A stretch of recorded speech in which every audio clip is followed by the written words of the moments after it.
మహాగణాధిపతయే నమః. ఓం గురుభ్యో నమః. ఓం శ్రీమాత్రే నమః.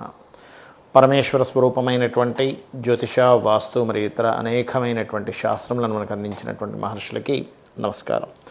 హయగ్రీవ హయగ్రీవ హయగ్రీవేతియో వధేత్తస్య నిస్సరతే వాణి జనుకన్యా ప్రవాహవత్. అరుణాం కరుణాతరంగితాక్షీం ధృతపాశాంకుశపుష్పబాణచాపాం అనిమాదిభిరావృతాం మయూకైః అహమిత్యేవ విభావయే భవానీం. శ్రీమాత్రే నమః. ప్రేక్షకులకి ఆ లలితాంబిక అమ్మవారి యొక్క అనుగ్రహం పరిపూర్ణంగా కలగాలని మనస్ఫూర్తిగా కోరుకుంటూ మనం ఈరోజు చెప్పుకోబోయేటువంటి టాపిక్ ఏమిటి అంటే 12 లగ్నాల వారికి ఆయురారోగ్యాలతో ఉండడానికి, ఇటువంటి అనారోగ్యాలు రాకుండా ఉండడానికి చేసుకోవాల్సిన పరిహారాలు ఏమిటి. అది హెల్త్ పరంగా ముఖ్యంగా ఫుడ్ విషయంలో కానివ్వండి, అదేవిధంగా నవగ్రహాలు ఏ గ్రహం దగ్గర దీపారాధన చేయడం అనేటువంటిది కానివ్వండి, మరియు అదేవిధంగా మీరు ఏ దేవత ఆరాధన, ఏ మంత్రాన్ని నిత్యం చేసుకోవడం అనేటువంటిది అని చెప్తాను. అయితే ఇది నేను ఏదైతే చెప్తున్నానో ఇది కొన్ని వేల జాతకాల మీద రీసెర్చ్ చేసి, ఆరోగ్యమే మహాభాగ్యం అంటుంటారు కదా, అనారోగ్యం కంతో బాధపడడం అనేటువంటి చాలా ఇబ్బందికరమైన విషయం కాబట్టి రీసెర్చ్ చేసి నేను సొంతంగా ప్రయోగం చేసి మహర్షులు చెప్పినటువంటి కొన్ని శ్లోకాలని ఆధారంగా తీసుకొని, మనకు మహర్షులే ముఖ్యం మనకి, ఎందుకంటే వాళ్ళు చెప్పకపోతే మనకేం తెలియదు. కాబట్టి ఇవన్నీ చేసింది నేనైనప్పటికీ కూడా చేయిస్తుంది, చెప్పిస్తుంది కూడా లలిత అమ్మవారిగానే భావిస్తూ మీకు ఒక్కొక్క లగ్నం గురించి చెప్తూ ఉంటాను. అదేవిధంగా మరొక విషయం ఏంటంటే, కొంతమందికి నక్షత్రము, లగ్నము, రాశి ఏమీ తెలియదు. అలాంటి వారు కూడా ఏం చేసుకోవాలి అనేటువంటిది వీడియో ఎండింగ్లో చెప్తాను. వీడియో ఎండింగ్ వరకు వినండి. కన్యా లగ్నము, కన్యా రాశి. కన్యవారికి కనుక చూసుకున్నట్లయితే మీకు లగ్నాధిపతి బుధుడవుతాడు, షష్టమ పంచమాధిపతి. ఇక్కడ లాజిక్ ఏంటంటే ఈ జాతకానికి అంటే కన్యా లగ్నం వారికి పంచమాధిపతి శనే, షష్టమాధిపతి శనే. ఇదేమిటండి అసలు రెండూ శని అయితే ఎలా? రోగాన్ని ఇచ్చేవాడు ఆయనే, రోగాన్ని తొలగించేవాడు ఆయన. ఎలాగా అంటే ఇక్కడ శని కంటే ఎక్కువ పాత్ర చంద్రుడు పోషిస్తాడు. అంటే ఏమిటి చంద్రుడు పోషిస్తాడంటే, ఇక్కడ మీరు మనసు జాగ్రత్తగా ఉంచుకోవాలి. మనసుతో కనెక్ట్ అయిపోద్ది మీకు రోగం. అందుకని మనసుకు తీసుకోకూడదు. ఏమవుతుంది మహా అంటే ఇది చాలామందికి వచ్చింది, నేను ఈ ట్యాబ్లెట్స్ వాడతాను తగ్గిపోతుంది, నేను భగవంతుని నామస్మరణ చేసుకుంటే తగ్గిపోద్దని ఒక ధీమాలోకి వెళ్ళిపోవాలి. అయితే మీరు చేయవలసింది ఏమిటి మరి? ఈ లగ్నానికి, కన్యా లగ్నానికి ఏ నామస్మరణ మీకు బయటపడేస్తుంది? ఓం నమో వెంకటేశాయ అద్భుతంగా బయటపడేస్తుందండి. నేను రీసెర్చ్ చేసి చాలామందికి చెప్పినటువంటి అంశం. అలాగే నేను మీకు వీడియో ఎండింగ్ వరకు చూస్తే మీకు అర్థమైపోతుంది అందరూ చేసుకోవాల్సింది ఏంటని. అందులో నేను ప్రత్యేకంగా ఓం సర్వవ్యాధి ప్రశమని సర్వమృత్యు నివారిణి అగ్రగణ్య చింత్య రూప కలికల్మషనాశిని నమః అనేటువంటి నామస్మరణ కూడా చెప్పాను. అది కూడా చేసుకోవచ్చు. అయితే ఇక్కడ ఏమవుతుంటుందంటే 5th and 6th లార్డ్షిప్ అయినందుకు ఇది కొంత శ్వాసతో సంబంధంగా చేస్తూ ఉండాలి మీరు, చంద్ర సంబంధం వచ్చినందుకు. అది మీనలగ్నం వారు కూడా శ్వాసతో చేస్తే మంచిది. అయితే వీళ్ళు ఏంటంటే ఎక్కువగా శ్వాస మీద ధ్యాస పెట్టి చేయాలి. శ్వాస మీద ధ్యాస పెట్టి కనుక మీరు పూజ చేసినా, ఒక మంత్రం చదివినా తొందరగా మీకు పూర్వజన్మ కర్మ అనేటువంటి తగ్గుతుంది. ఇది గుర్తుపెట్టుకోండి. అలాగే కన్యాలగ్నం అయినందుకు సర్వసాధారణంగా పొత్తి కడుపు భాగంగా చెప్తూ ఉంటారు కన్యాలగ్నాన్ని, కన్యా రాశిని. అంటే మీరు తీసుకునేటువంటి ఫుడ్ మీద, బికాజ్ ఆఫ్ చంద్రుడు ఫుడ్కు కారకుడు, బుధుడు పొత్తి కడుపుకు కారకుడు. అంటే ఫుడ్లో మీరు ఎక్కడో తప్పిదం చేస్తున్నారనేటువంటిది మనం అర్థం చేసుకుంటూ ఉండాలి. ఆ రకంగా మీరు కనుక అర్థం చేసుకుంటూ, మీరు కనుక మీ ఫుడ్ మీరు తీసుకుంటూ పర్ఫెక్ట్గా మీరు కనుక ప్లాన్ చేసుకోగలిగితే 100% మీరు ఈ ఉన్నటువంటి యొక్క ఇబ్బంది నుంచి ఖచ్చితంగా బయటపడగలుగుతారు. అందులో ఎటువంటి సందేహం లేదు. ఇది గుర్తుపెట్టుకోండి. అలాగే మరొక విషయం ఏంటంటే, ఇక్కడ గమనించుకున్నట్లయితే ఈ యొక్క లగ్నం కన్యా లగ్నానికి పంచమాధిపతి, షష్టమాధిపతి కూడా శని అవుతున్నందుకు మీరు వీలైనంత మట్టుకు నూనెని టెంపుల్స్లో దానంగా ఇవ్వడము, గోవులకి బెల్లం తినిపిస్తుండడము, అందులో ముఖ్యంగా శని బుధవారాలు, శని సోమవారాలు చేస్తూ ఉన్నట్లయితే కూడా చాలా త్వరగా క్లియర్ అవుతుంది.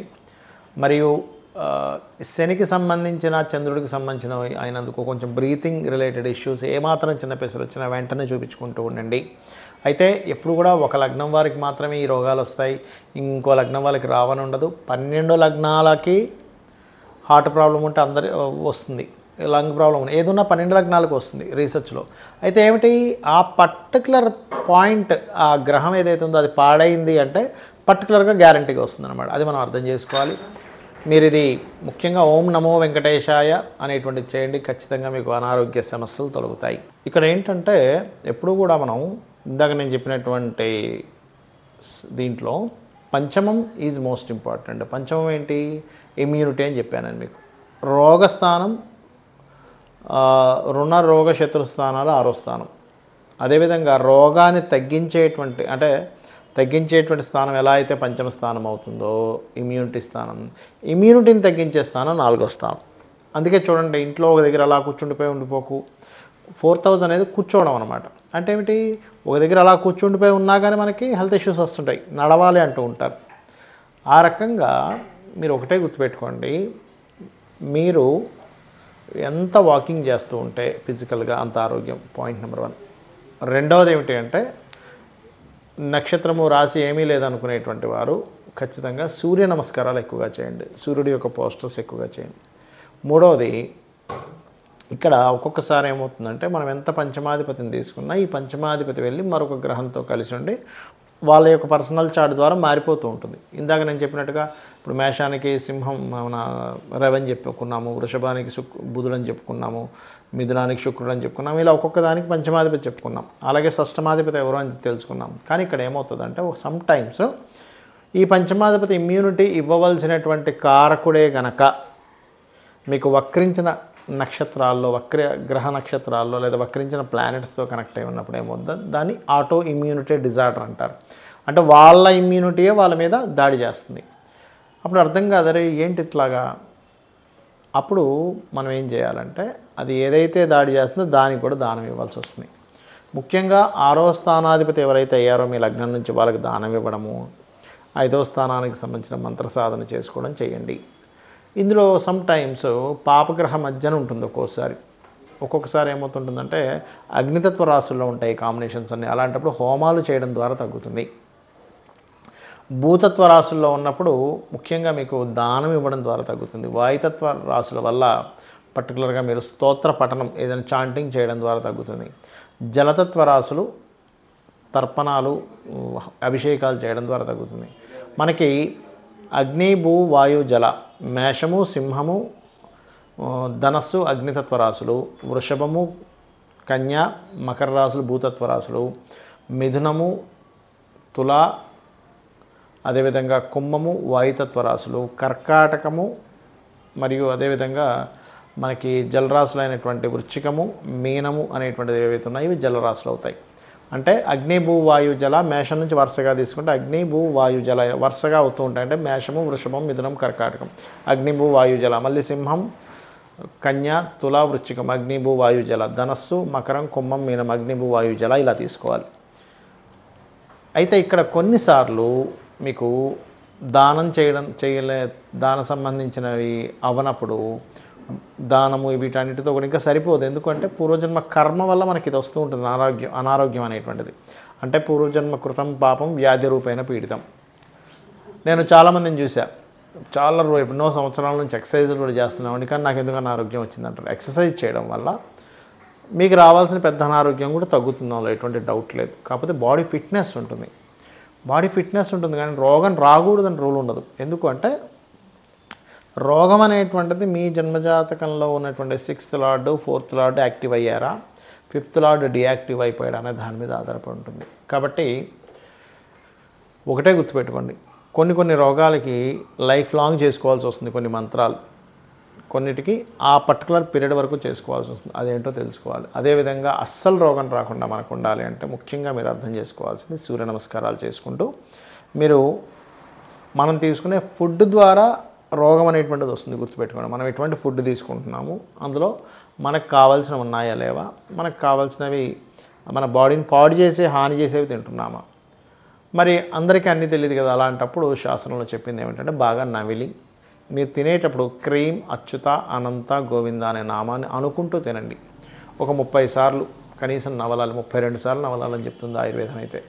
కాబట్టి ఇచ్చేయండి. అదేవిధంగా మరొక విషయం ఏంటంటే ఈ కొంతమందికి దానాలు ఇవ్వలేని వాళ్ళు ఉంటారు. ఏమండి మేము దానం ఇవ్వలేను, నా దగ్గర డబ్బులు లేవు కానీ అనారోగ్యంతో బాధపడుతున్నాను అనుకునేటువంటి వారు ఓం సర్వవ్యాధి ప్రశమని సర్వమృత్యు నివారిణి అగ్రగణ్య అచింత్య రూప కలికల్మషనాశిని అయి నమః చేసుకోవాలి. చేసుకుంటూ ఉంటే ముఖ్యంగా ధ్యానంలోకి వెళ్ళి శ్వాస మీద ధ్యాస, అంటే ఇక్కడ కాన్సన్ట్రేషన్ చేసినట్లయితే శ్వాస మీద ధ్యాస ఆటోమేటిక్గా కనెక్ట్ అవుతుంది. ధ్యానం అనేటువంటిది పంచమ స్థానానికి సంబంధించింది, మంత్రం అనేటువంటిది పంచమ స్థానానికి సంబంధించింది. అదేవిధంగా మీరు ఏదైనా చాంటింగ్ చేస్తున్నారు పంచమ స్థానానికి సంబంధించింది. కాబట్టి ఏంటి, ఈ ధ్యానము మంత్రం ఇవి చేయడం ద్వారా కూడా మీకు చాలా మటుకు పూర్వజన్మ కర్మలు దగ్ధమవుతాయి.